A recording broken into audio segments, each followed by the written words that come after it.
The El Paso County coroner released the findings on Suzanne Morphew's autopsy yesterday, and I'd like to share the things that jumped out to me as I read the report. Now, some of these items might be things that you've already suspected. Some of it might be new news to you, so let's dig into this.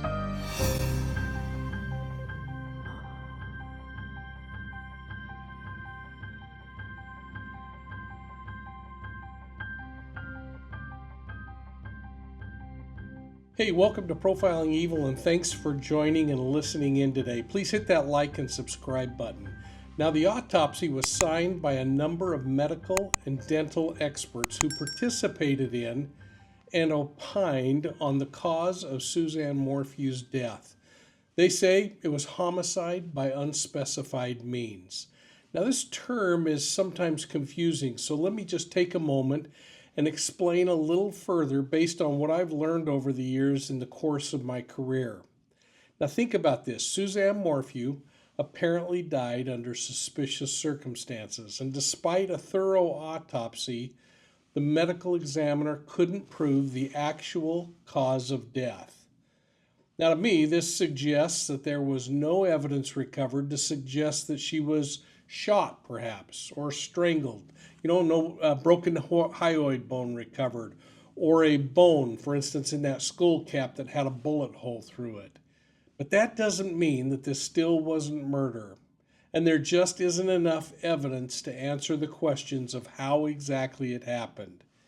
Now, when there's a preponderance of evidence in these investigative data inquiries, it suggests that homicide, despite an absence of an identifiable cause of death, happened. So in this case, homicide by an unspecified means. And it's used as a summation for the cause of death. Now, the medical examiners noted that Suzanne had 3 chemicals in her that were really intriguing to them. One, and I hope I'm saying these correctly, butanol, azarperone, and metamidine, I think. They were in the system, and these are chemicals that together are used to sedate wildlife. The drug concoction goes by a much easier street name, an acronym of BAM, B-A-M, for those 3 drugs. And this BAM drug is usually administered by firing a chemical dart into the target, or I suspect it could be injected by hand by just plunging that same dart device into someone or an animal. Now, I'm thinking that the prosecution theory that was pitched early on, suggesting that Suzanne may have been sedated in a similar way, is really weighing heavy right now. This was discussed back then with Channel 9 News before the prosecution withdrew their case against Mr. Morphew. The news story from back in August of 2021, if you go back, reported that Barry Morphew was questioned by police about whether he had fired a tranquilizer gun around the Morphew home on or about May 9th, 2020.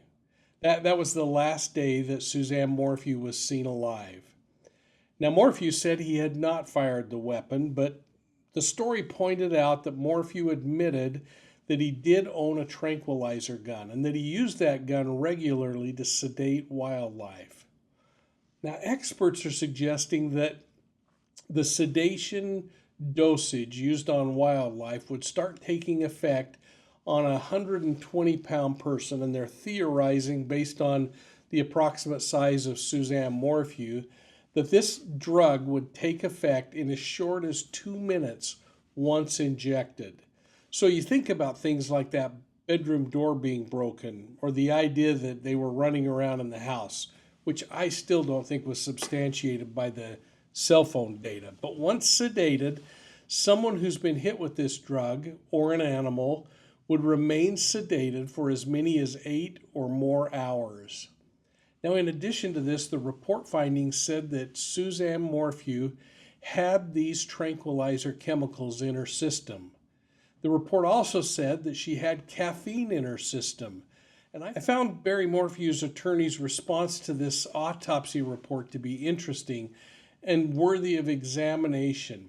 If you have seen the response, The attorney claimed that the finding of caffeine in Suzanne's system was proof that she was alive on the morning of her disappearance at a time when Barry was either driving toward Denver or in the Denver area. If you remember, he said he left and went to that area and was actually seen on a Broomfield Hotel camera system that day. In part, they say, quote, on May 10th, 2020, around 5 a.m., Barry Morphew went to work, driving approximately 160 miles north of the Morphew home for a job that he had been planning for months.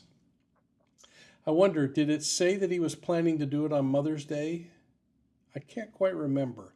In 2020, they continue, the investigators confirmed that Suzanne was a regular morning coffee drinker, and the DNA testing done in 2020 confirmed that half-finished cup of coffee that was left on the kitchen counter was covered in her DNA only. The autopsy now confirms that on the day Suzanne disappeared, Suzanne had her morning cup of coffee as shown by the caffeine in the toxicology report. The autopsy also confirms that she put on her mountain bike clothes and was either getting ready for or already on her morning bike ride when she was abducted, allegedly drugged, and buried some 50 miles south of their home, close quote. Now, I think this is a really interesting response that, in my opinion, is full of conjecture. I find myself wondering if Suzanne ever drank coffee at other times of the day, say in the afternoon, around the time that she was texting her boyfriend. I don't know. Was she alive and communicating through video and text at about the same time she's drinking coffee? Or could that coffee have been a day old from the day earlier and hadn't been cleaned up yet? I just don't know. And maybe this has been answered. And if it has, please let me know. Now, when she was doing that text messaging, though, could that be the time of death? Is it possible that just before she died, that she actually had been riding her bike? Could the text messages to the man that she was having an affair with come after the bike ride? All of these are really interesting questions. And I'm wondering, could that explain how her biking clothes were found with her body? Could it have been the impetus for staging the accident, that she did like to go for rides? And the fact that she was in biking clothing, could that have been a part of the impetus for staging the bike accident? I mean, there are so many questions, but I really like the challenge that the defense is making, and this is a question that needs to be explored, if not answered. Now, according to the experts, caffeine is going to remain in our systems for about 10 or 12 or more hours, depending on the potency, but its potency is reduced by about 1/2 after 5 hours. Now, all of that is speculation and it's kind of interesting, but it seems that this scientific and clear thing that we've learned, Suzanne Morphew had caffeine in her system at the time of her death, is really important. I don't think it tells us what time she consumed that caffeine. It just tells us there was caffeine in her system at the time of her death. Doesn't mean 6 a.m. It doesn't mean 2 in the afternoon the day before. It was in her system.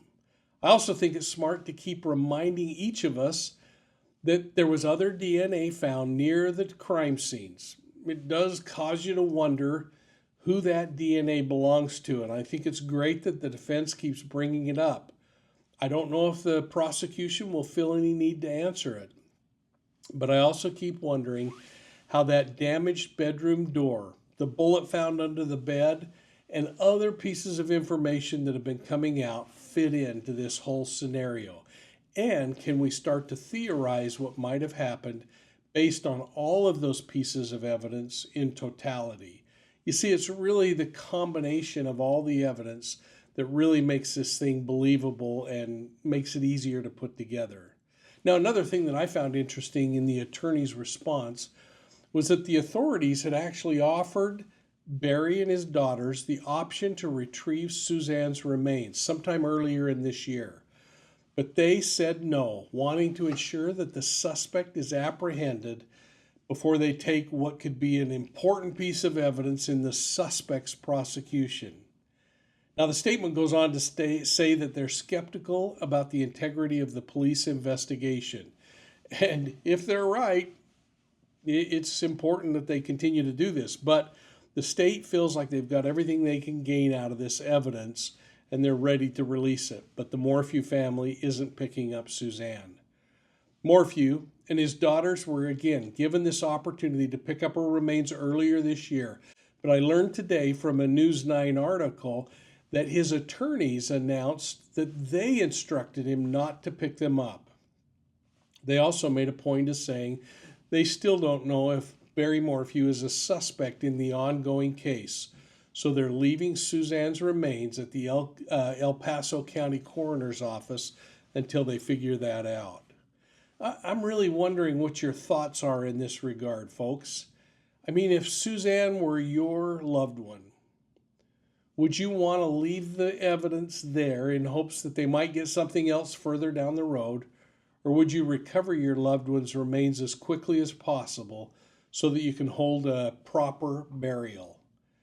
Now, I've had social media posts sent to me that suggest that Suzanne's children and husband are potentially holding a private memorial at a local church in Indiana next week. It seems to me like that would have been a perfect opportunity to bury her. Now, if you truly distrust the investigation, I get it. But even then, if you truly distrusted the investigation, wouldn't you take the remains and conduct your own forensic investigation with an independent lab? I mean, I just keep thinking, what's the deal here and why are they not picking up that body? Instead, they're choosing not to. And again, I'm not casting stones either way, but I would be really interested in knowing what your thoughts are on this matter. So to kind of come full circle, I'm just saying that having caffeine in her system, in my opinion, is not proof that she was alive that May morning. That would make as much sense to me as saying she was alive when the autopsy was performed 2 years later. The caffeine in her system only confirms that she consumed something with caffeine in it. It could have been a Coke, an energy drink, or that cup of coffee like the cup discovered in the house would suggest she drank from. So just remember this, the caffeine that they're making something big about remained in her system for 2+ years until that autopsy occurred. It doesn't tell us what the hour was in which she died unless it can somehow be proven when it was consumed. Now, the only scientific answer that we have comes from the science that suggests that it takes about 10 to 12 hours for it to dissipate out of the body. And I don't even know if that's accurate. That's just what I found online. To me, this is not an alibi, but I'd like to know your thoughts on that one, and I hope you'll put them down below. And all of this is taking me back to the tranquilizer chemicals that were found in Suzanne's system.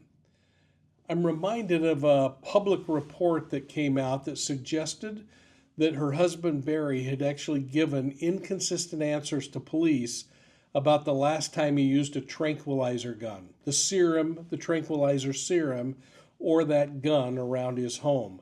Now, the arrest affidavit stated that in an interview on May 5th, just before his arrest, that Barry Morphew admitted that he used a tranquilizer concoction, this BAM solution, a few weeks before Suzanne disappeared.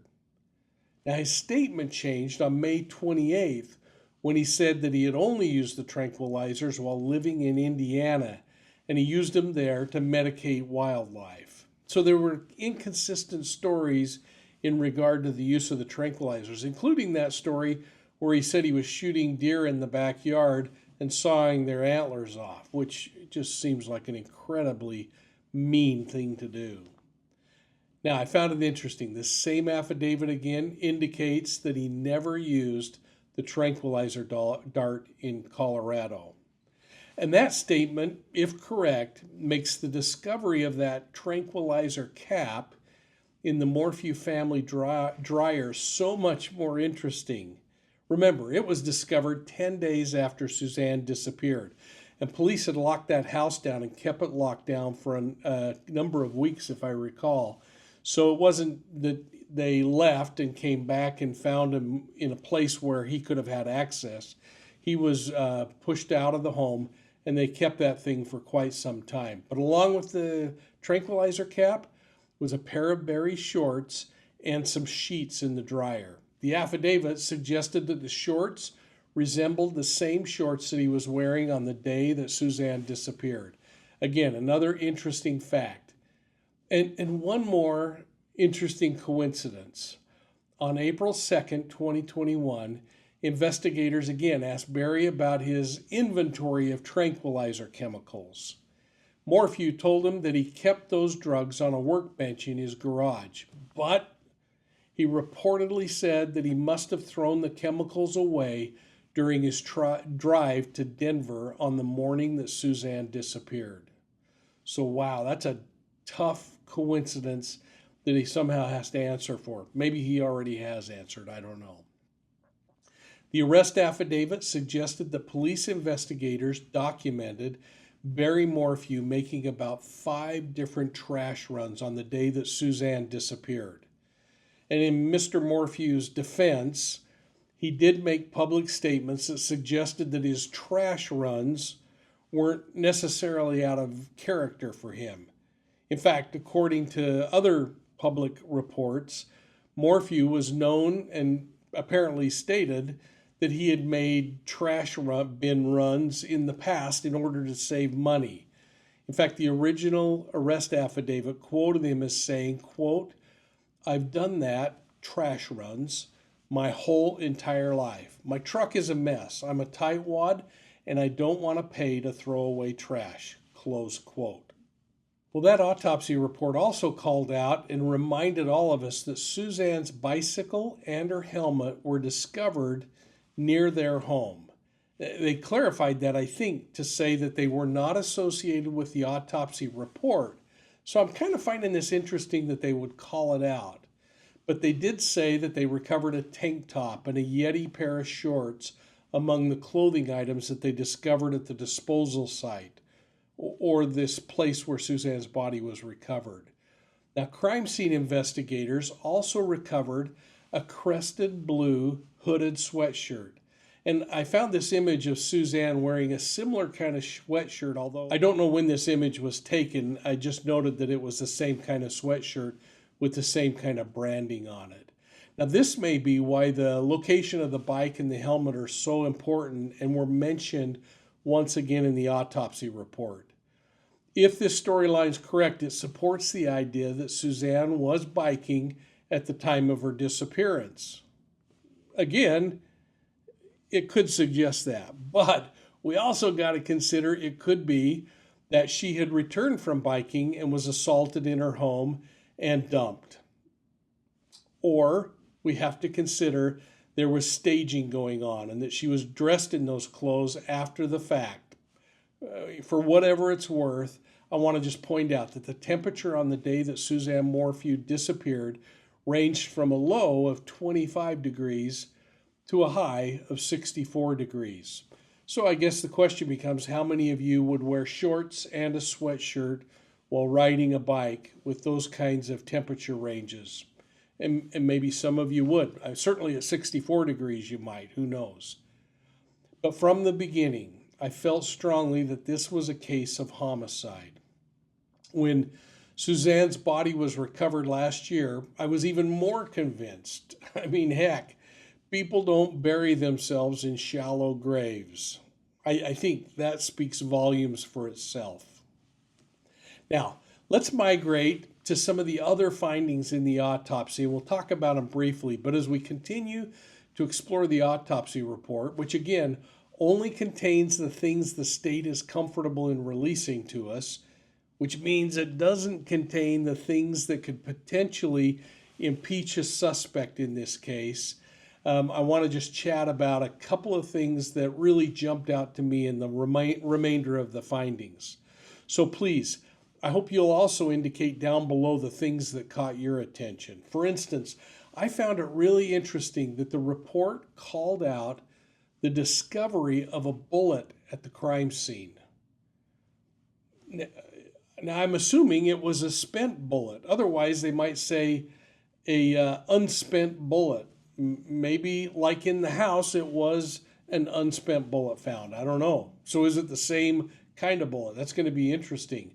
But my first question was whether that bullet was actually tied to this criminal case, or is it an artifact that just happened to be in the wrong place at the right time? I suspect there are a lot of people that go out there hunting rabbits or target shooting or other things where Suzanne's body was recovered. So it's possible that that bullet just happened to end up at the place where Suzanne was buried. But how probable is that? You see, if the bullet is actually tied to this murder investigation, it then makes me wonder what the circumstances were that placed it at the crime scene, the burial or disposal site. I think that there's really only two explanations in this case. Suzanne was either shot before being disposed in the shallow grave, or she was shot once she was placed in the ground. Either way, if this bullet is connected to Suzanne and it was actually fired into her, it would explain why it ended up in that final resting spot. Her body is decomposed, and as the clothing disintegrated, the bullet could drop onto the dirt. But if the bullet is deeper into the ground than perhaps Suzanne's body where it was buried, it's possible that it could have been fired after she was in the grave and passed through her body. I don't know, but I wonder what your thoughts are considering where it may have been located and whether it's spent or unspent. Based on the facts we're learning, it makes me wonder if Suzanne was sedated and alive when she was placed in that shallow grave. Isn't that a horrible thing to think about? I also find myself really wondering about that baklava or face mask that was recovered in the grave. The color and design of it makes me think it was made for a woman. But what if it was made for a man? And I wonder if they recovered any DNA from inside of that might suggest who was wearing it. And that makes me wonder if Suzanne ever wore something like this when she was biking. Again, if it was 25 degrees, would she be in shorts and wearing a face mask? I don't know. Or was it staging? My final question would be about the mask was it placed in the grave as a stage prop? That all of this was to pull across this thing that she was taken while she was out and riding her bike. Frankly, could investigators have been luckier than finding that information in the grave? And if it's the predator's DNA on this thing, how lucky is that? But think about it. If she was abducted and then later assaulted, would she still have her mask on with her? And finally, what about that work glove that was recovered? I want to know if it was a man's glove or a woman's glove. Was it Suzanne's or was it the killer's? Was it placed there as part of this effort of staging the disposal site, or did it fall off and was overlooked by the predator? All of these are really important questions that I hope will come out as this investigation continues. So as we take a moment to examine the other parts of the autopsy report, I want you to think about why only portions of Suzanne's skeletal remains were recovered. This thought of this is often disturbing for folks, but we have to consider the impact animal predation can have on human remains, especially human remains that are buried in a shallow grave that they can dig up. This might explain why Suzanne's shoes, her feet, her hands, from what I can tell, are missing. These joints usually can separate a little more easily as animals tug on them during the decomposition process. And once they tug on them, normal animal behavior would be to pull the part away and then run off into some secluded spot, a safer location, in order to consume that. Now, some of you have wondered about the reported medical device that was recovered. I don't know what that is, and I don't think they've really released what it is, but my thoughts first migrated toward this idea that it's part of a catheter or a PICC line assembly for Suzanne's ongoing chemotherapy. I don't know if that's true or not. I'm just kind of theorizing based on this little bit of information. But the report also clarified and confirmed Suzanne's identity by the use of DNA and her dental records. The report also called out the fact that there was no perimortem trauma to her body, which could answer the question about whether that bullet artifact happened after death. By the way, for those wondering, perimortem means that it's at or near the time of death. And this is determined scientifically by examining the injuries, bone damage, or any evidence of healing on the body. Now, the report makes it clear that the bones were carefully examined and that DNA was extracted from the bones. Also, that other information was extracted through the head of the femur, proving the BAM chemical mixture, these tranquilizer drugs, were evident in her system, along with caffeine and a cancer maintenance drug called rudoxin or something like that, which supports my theory that the medical device was tied to her cancer treatment and perhaps a PICC line of sorts. I also found it interesting how many people were there to witness this autopsy. To me, it's evidence of the kind of work that's going into this case now, and that there's a multidisciplinary group of investigators that are trying to piece this thing together. That brings me comfort. I mean, the group listed on that thing included the Chaffee County Sheriff's Office, the Chaffee County Coroner's Office, the Colorado Bureau of Investigations, the Federal Bureau of Investigations, the Saguache County Sheriff's Office, and the 12th District Attorney's Office. That 12th Judicial District now is the place where that body was recovered. The results of the autopsy came after examining human bones, fragments, dirt, and wood, and they specifically called out that they examined carefully Suzanne's skull, her jaw, which I'm sure made the dental examination possible, the breastbone, multiple ribs, the arms, leg bones, vertebrae.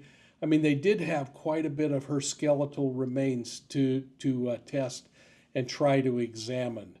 But again, with no tissue on the body, getting other kinds of forensic evidence is next to impossible.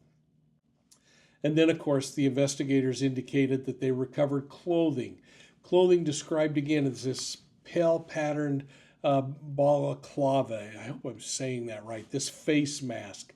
Again, perhaps something in color that would be more attuned to a woman. A pink or light colored leather work glove, a light colored partially padded bra, a dark blue-gray hoodie with the labeling of Crested Butte on the front, like that image I showed you, and a torn Nike tank top, Yeti shorts, and some other fabric fragments, which that's really interesting because they're not identifying it, and I wonder if that's pointing to something more important down the road. So what are your thoughts on this case, folks? I hope you'll take time and enter them down below. And remember that you can find Profiling Evil on Facebook, Instagram, YouTube, and Twitter. And please, make sure you're subscribing to Profiling Evil audio podcasts on your favorite podcast platform. As you can tell, I'm dialing in tonight from a hotel room in Los Angeles, California. I've been here all week meeting with law enforcement from the region. I'll look forward to seeing you all soon at the next crime scene.